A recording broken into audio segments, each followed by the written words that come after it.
This seminar is brought to you by Trocar.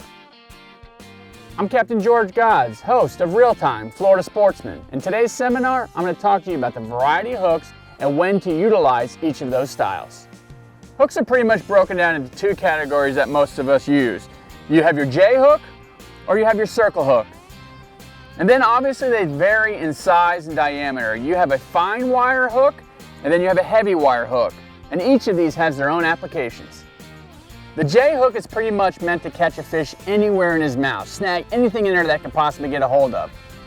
Whereby the circle hook is meant to roll out of the fish's mouth and catch the corner of the jaw. J hook applications vary, but what I have a tendency to use them for is when I'm fishing heavy structure and I need to pull the fish out right away.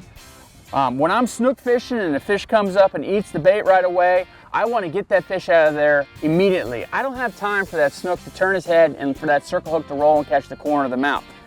If I'm attentive, if I'm waiting for the bite and I strike that fish right away, my tendency to gut hook him is not high.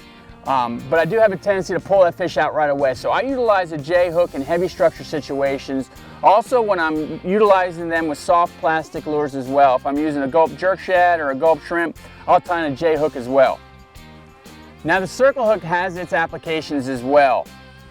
You know, this is a great hook to utilize when you're just sticking a rod in a rod holder. Let's say we're offshore, kite fishing for pelagics, the rod's in the rod holder, nobody's attending to it. If it gets the bite, the fish swims away. This has the tendency just to, catch the fish right on the corner of the mouth. When you're tarpon fishing, this has greatly improved the landing rate of tarpon, just the circle hook alone. It has a tendency to catch the hook, catch the tarpon right in the corner of the mouth and improve your chances of landing them.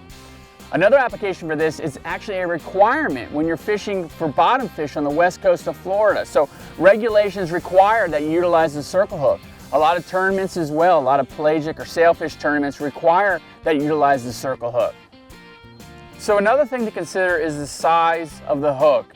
And we always talk about matching the size of the hook to the size of your bait. Not only the size itself, but the size wire. If I'm tarpon fishing with a small shrimp, I can't use a heavy wire circle hook. What's going to happen is it's just going to run that shrimp down to the bottom. It's not going to be natural presentation. So I'll have to utilize a finer wire circle hook. I may lose some fish, but it's necessary to get that natural presentation. And that's your basics on hook styles, sizes, and when to use them.